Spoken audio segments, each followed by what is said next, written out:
Assalamualaikum warahmatullahi wabarakatuh. Perkenalkan, nama saya Delvian Widianto, saya dosen di Pendidikan Bahasa dan Sastra Indonesia. Bidang ilmu saya adalah Pendidikan Pancasila dan Kewarganegaraan. Saya dosen PNS atau dosen tetap di Universitas Tidar, mengampu 2 mata kuliah. Yang pertama semester gasal, yaitu mata kuliah Pendidikan Pancasila, kemudian semester genap adalah Pendidikan Kewarganegaraan. Mata kuliah yang saya ampu pada semester gasal ini yaitu mata kuliah Pendidikan Pancasila. Pendidikan Pancasila yaitu adalah mata kuliah wajib kurikulum yang harus ditempuh seluruh mahasiswa di program studi diploma maupun sarjana. Mata kuliah ini bobotnya adalah 2 SKS yaitu 100 menit. Untuk mata kuliah ini tujuannya adalah penghayatan terkait Pancasila sebagai ideologi negara atau penghayatan ideologi negara.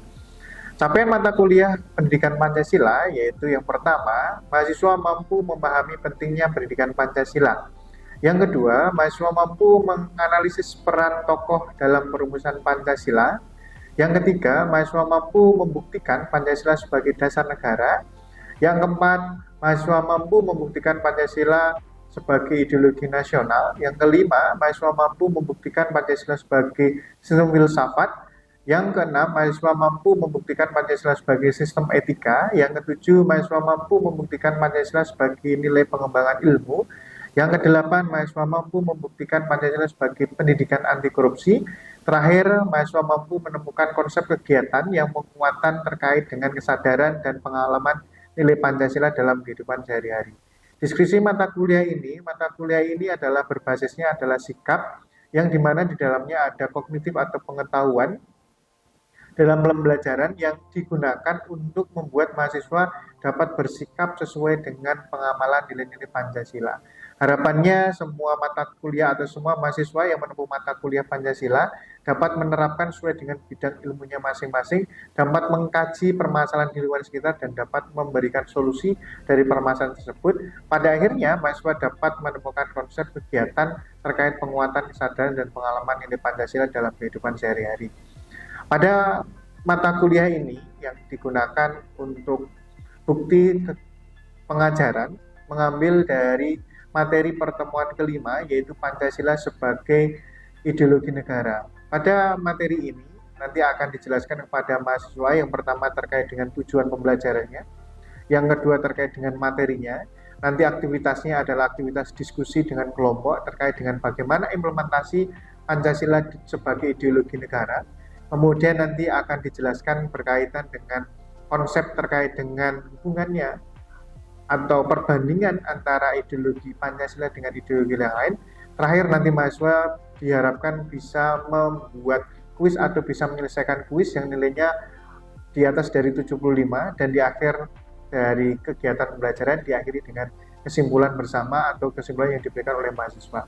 Harapannya mahasiswa dapat yakin dan bisa melaksanakan Pancasila sebagai ideologi negara dalam kehidupan kampus, kehidupan keluarga, masyarakat, berbangsa, dan bernegara. Untuk video lebih lengkapnya bisa disaksikan pada video berikut ini. Assalamualaikum warahmatullahi wabarakatuh. Waalaikumsalam warahmatullahi wabarakatuh. Selamat sore teman-teman semuanya. Sore. Sebelum kita mulai perkuliahan mata kuliah Pancasila pada sore hari ini, mari kita berdoa terlebih dahulu. Berdoa mulai.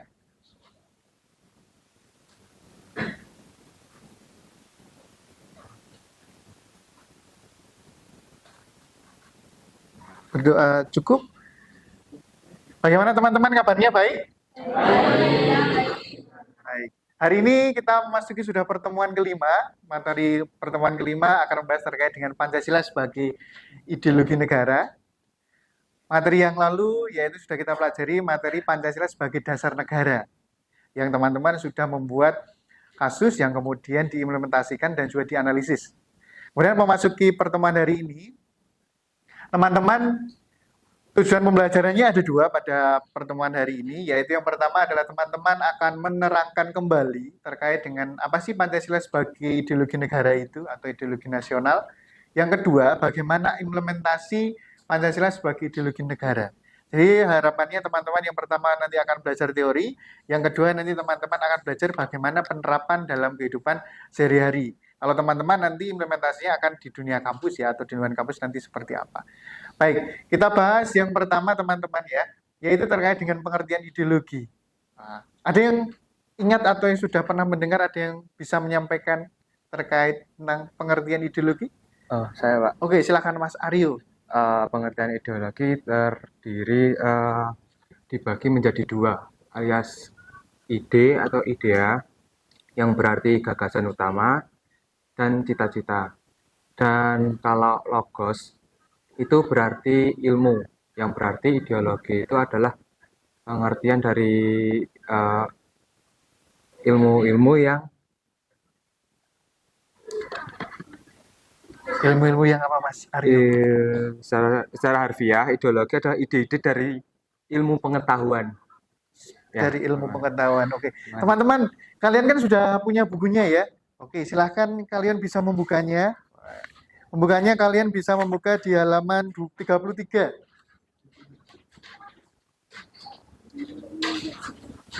Kan sudah dibuka halaman 33 ya? Oke. Pada konteks ini pengertian ideologi, ideologi ini secara konstruksi, secara etimologi atau secara bahasa, tadi yang dijelaskan oleh Mas Aryo benar, bahwa ada dua, yaitu terdiri dari idea dan juga logos. Kalau idea ini berarti sebuah gagasan atau sebuah pemikiran.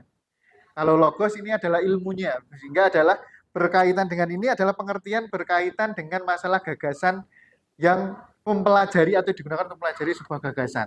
Jadi ideologi ini sebenarnya masih umum ya, karena berkaitan dengan gagasan pemikiran seseorang. Nah, kemudian nanti teman-teman bisa membacanya di selanjutnya. Ada di sini di dalam buku di halaman 33 ya.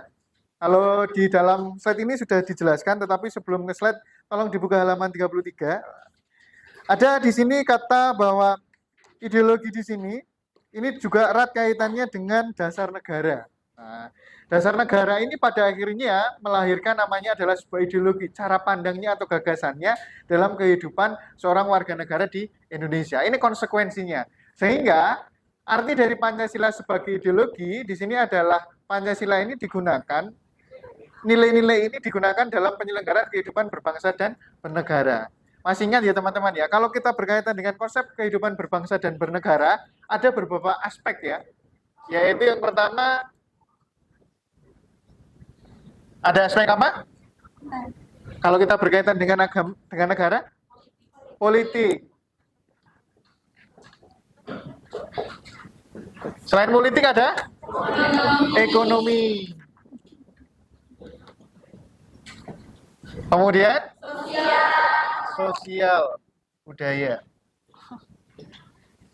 Ada? Keamanan. Oke, ada terakhir adalah pertahanan keamanan.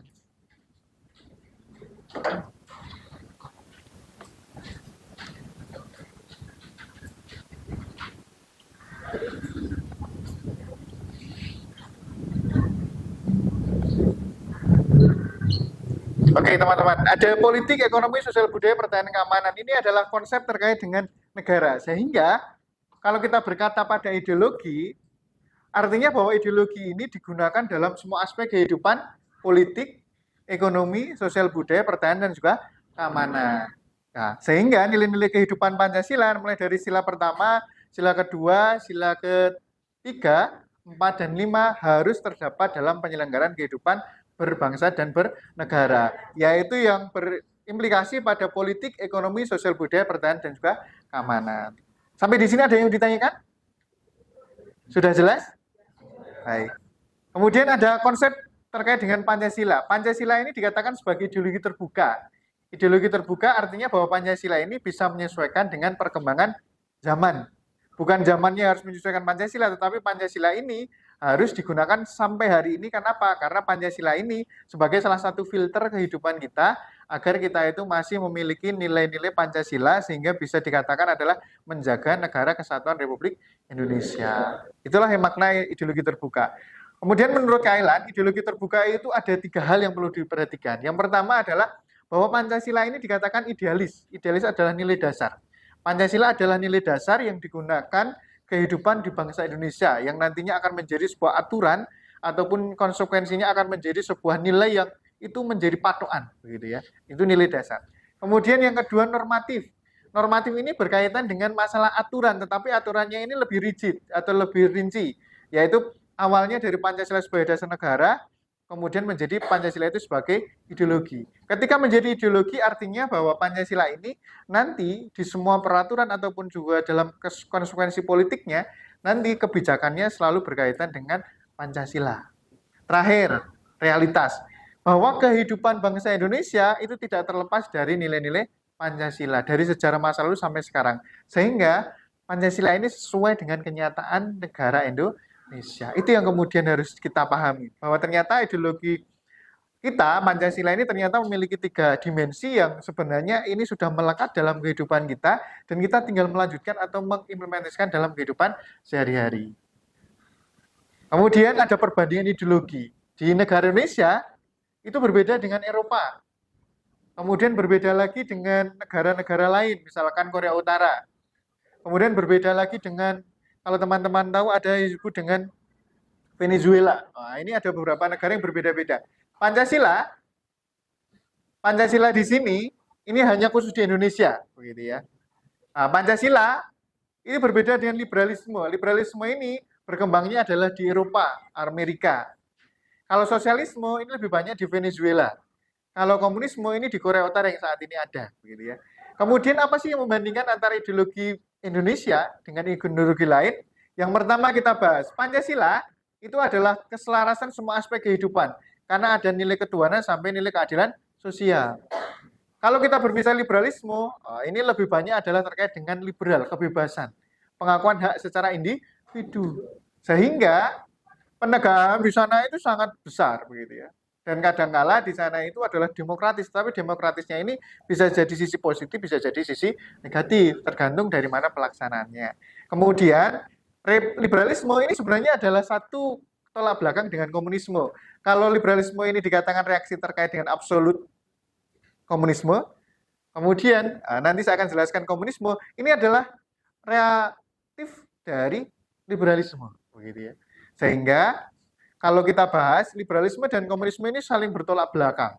Kalau di sini adalah kebebasan individu yang sangat ditekankan, di komunisme kebebasan atau kesamarataan atau kesederajatan, nah ini yang ditekankan di sini. Dan kecenderungannya di sini adalah otoriter, di sini adalah kecenderungannya adalah bebas. Kalau di Pancasila sebenarnya adalah bisa dikatakan adalah itu bisa jadi seimbang. Antara kebebasan individu ada, kebebasan secara kelompok ada, tetapi tidak kemudian menyamakan semuanya. Masih ada kebebasan secara individu. Nah, sosialisme ini sebenarnya apakah kecenderungan liberalisme juga tidak, tetapi apakah berkaitan dengan komunisme hampir mirip, begitu ya. Kenapa? Karena di sini ada nama kebersamaan. Tetapi di sosialisme ini sisi lainnya juga sama dengan komunisme, yaitu adalah adanya ateisme. Tahu ateisme ya teman-teman ya? Ateisme itu adalah orang yang tidak memiliki agama. Ini yang kemudian terjadi, sehingga dalam implementasi kehidupan sehari-hari perlu dibedakan mana yang kemudian nilai Pancasila, mana yang termasuk liberalisme, mana yang termasuk komunisme ataupun sosialisme. Apakah Pancasila itu bertentangan dengan ketiganya itu, Pak? Begitu ya.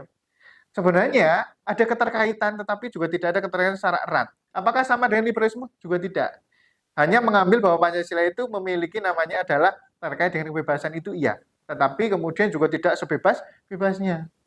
Kemudian apakah sama dengan sosialisme, Pak? Ada, terkait dengan kesejahteraan ataupun keadilan sosial. Tetapi juga kemudian sosialisme tidak mutlak di dalam Pancasila. Sehingga Pancasila ini sebenarnya ada nilai religiusnya, ada sisi humanisme, ada sisi bagaimana terkait dengan kesejahteraan. Sehingga bisa dikatakan nilainya itu lebih komplit begitu ya dibandingkan dengan ideologi lain. Tetapi kecenderungannya pada hari ini kadangkala kita itu mulai terkena virus barat. Oh, kadang-kadang kemudian kita ikut ke barat-baratan. Ya. Apakah itu baik? Ya baik kalau kemudian itu berdampak positif pada kehidupan kita. Tapi kalau itu bertolak belakang dengan kehidupan kita, yaitu namanya adalah tidak cocok atau tidak sesuai dengan Pancasila. Itulah yang kemudian perlu kita pilih terkait dengan masalah Pancasila sebagai ideologi.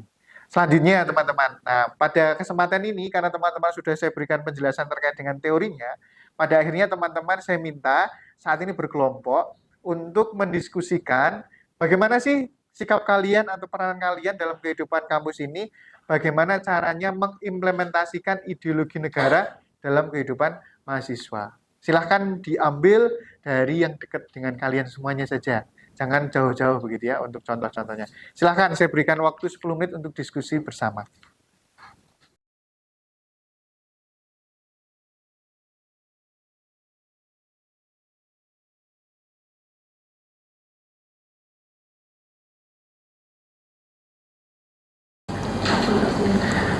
Baik teman-teman, kalian sudah berdiskusi dengan kelompoknya ya terkait dengan bagaimana implementasi Pancasila sebagai ideologi negara dalam kehidupan sehari-hari.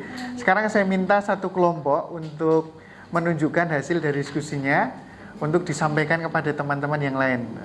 Oke. Teman-teman, kalian sudah berdiskusi ya dengan kelompoknya satu kelompok terkait dengan implementasi Pancasila sebagai ideologi negara dalam kehidupan mahasiswa. Saya minta satu kelompok untuk menyampaikan ke depan kepada teman-teman yang ada di sini ya. Oke, kelompok satu mana? Oke, Mbak Nabila. Silakan Mbak Nabila boleh ke depan dulu untuk menyampaikan terkait dengan implementasi di kehidupan kampus. Selamat sore teman-teman.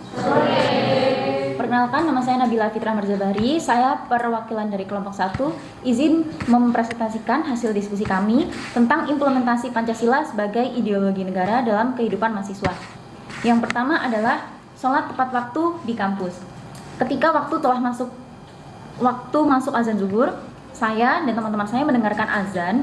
Kemudian ketika bersama dengan kuliah, setelah selesai, saya langsung bergegas ke masjid untuk melaksanakan sholat. Yang kedua adalah giat dalam mengikuti perkuliahan. Saya dan teman-teman mendengarkan saat perkuliahan dan mencatat hal-hal penting dari dosen.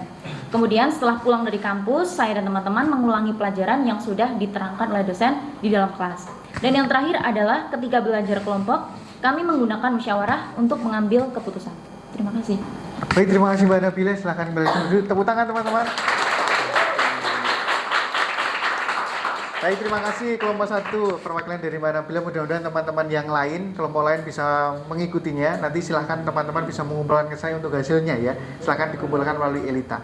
Untuk selanjutnya teman-teman, untuk kita kembali ke materi agar nanti teman-teman tahu terkait dengan apa yang sudah dipelajari pada pertemuan hari ini. Silahkan teman-teman untuk membuka HP, untuk mengambil kuis yang ada di dalam layar ini. Nah, silahkan segera dibuka HP-nya, kemudian silahkan dikerjakan. Waktunya 15 menit teman-teman, di sini ada 5 soal ya. Dimulai dari sekarang.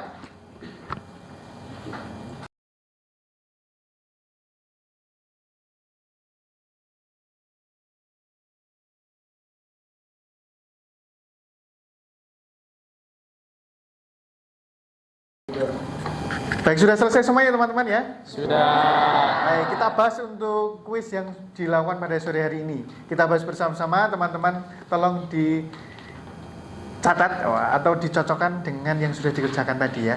Oke, yang pertama teman-teman.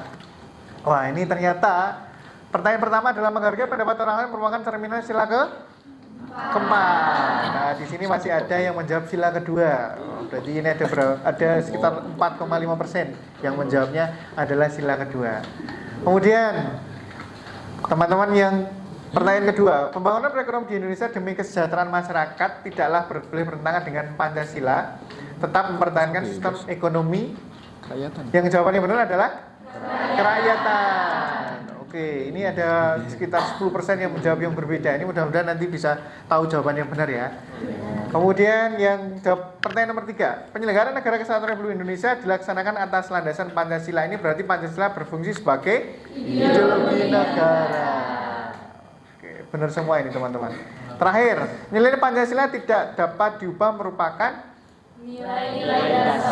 Nilai-nilai dasar. Jawabannya adalah nilai-nilai dasar. Ternyata ada 2,3 atau 1 orang yang menjawab penjabaran dan operasional nilai-nilai Pancasila. Oke. Teman-teman yang masih salah nanti silahkan dipelajari kembali.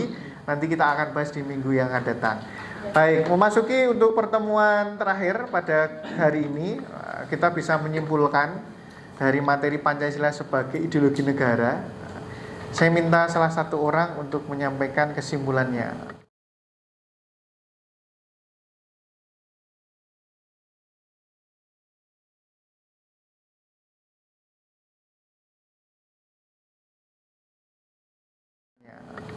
Oke, silahkan Mas Anang untuk menyampaikan kesimpulan pada sore hari ini. Kesimpulan pada sore hari ini, Pancasila sebagai ideologi negara merupakan nilai-nilai Pancasila yang digunakan dalam penyelenggaraan negara dan digunakan seseorang warga negara dalam berinteraksi dalam kehidupan sehari-hari, sehingga perlunya Pancasila diimplementasikan dalam kehidupan sehari-hari. Wah, bagus. Terima kasih. Tepuk tangan Mas Anang. Baik teman-teman, itu kesimpulan pada hari ini. Artinya bahwa Pancasila sebagai ideologi negara itu perlu diterapkan dalam kehidupan sehari-hari, baik di lingkungan kampus, lingkungan keluarga, kemudian masyarakat ataupun berbangsa dan bernegara. Artinya ketika kita menggunakan nilai Pancasila berarti kita menjaga negara kesatuan Republik Indonesia. Demikian pertemuan kita hari ini teman-teman. Kita akhiri untuk pertemuan hari ini dengan berdoa terlebih dahulu. Berdoa mulai.